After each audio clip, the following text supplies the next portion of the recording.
I'm Dwight Gow and you're watching Newcastle Fan TV. Hi everybody, welcome to Newcastle Fans TV. We're going to be talking about the under-23s. They've beaten Ashington 4-2 tonight, and just a couple of players who've stood out, a little bit about the game as well. So Michael Oliver, he's back again. He's in charge again of the under-23s, of Premier League referee. He was there when me and Sharky were at Whitley Bay when we went to watch the under-23s there. And speaking of Sharky, I actually bumped into him in the stadium, past the stadium the day. But we went up Ashington, we played against Steve Harmison's side, the well-renowned cricketer. So a couple of faces amongst that already, and it was a good entertaining night.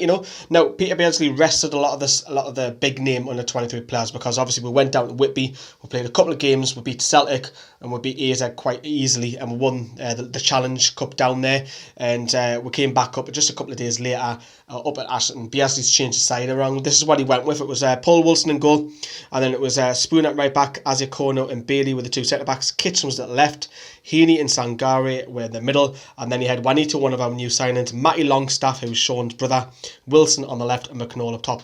Early signs were there from Newcastle when Wilson had the ball. It was a deep cross coming in, and there's McNall to get on the end of it, and Ashington's goalkeeper a grand saves well. And the early signs were there, and it didn't take long for Newcastle to score.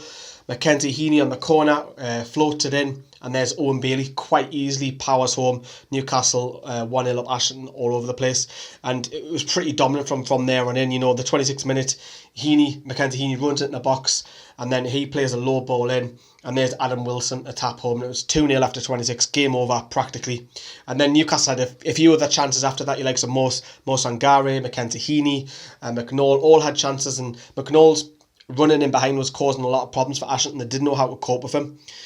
3-0 at 41 minutes. Owen Bailey again gets a double. The centre back scores almost exactly similar to his first goal, which he scored. He had some unmarked. It's awful from Ashington again, and Newcastle go into half time pretty comfortable, 3-0 up.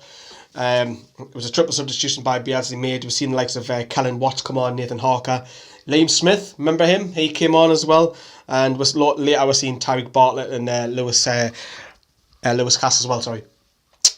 The changes were made in a game. You think the game would die down pretty straightforward with a lot of substitutions, but the 47th minute, Heaney again, that man getting involved in a lot of it, crosses it in the box, and there's McNall finally getting his goal ahead of home, and it's 4-0, and it looked pretty easy, but then Newcastle went off, took the foot off the gas, and then Ashington started to slowly come into it.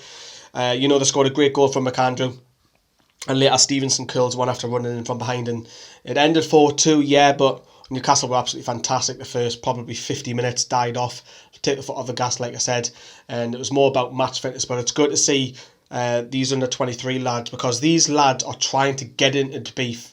It's more like this side that played the night with Newcastle's third team, because these lads, majority of them, are trying to get to be regulars in the under-23s. Because if you look at all the players who are missing, just to name you some established under-23 players, you look at Barleza, Ivan Toney, Fernandez, Finley, Hunter, El Marni, all established under-23s. We're missing the new signings, O'Connor, Yarni, all missing. So, some of these have got a great chance to impress Beardsley tonight.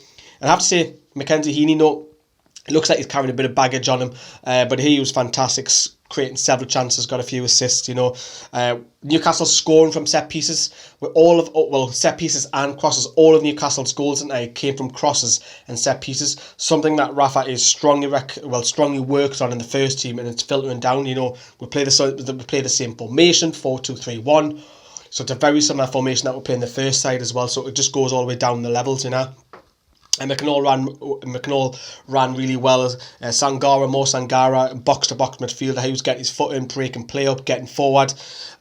So he wants to try and get into, competition for Jack Hunter's place in centre midfield. But it's a great night for Newcastle. Yes, pre-season's all about match fitness, of course, but some of these lads want to try and get in, and one of these lads, you never know, just might make it. You never know. We're crying out for a local lad to get through the first team and become a regular in the toon, aren't we? But I thought I'd give you a quick update on the under-23s tonight. Of course, tomorrow night, it'll be very late, the video will come out, because obviously Newcastle play in Germany.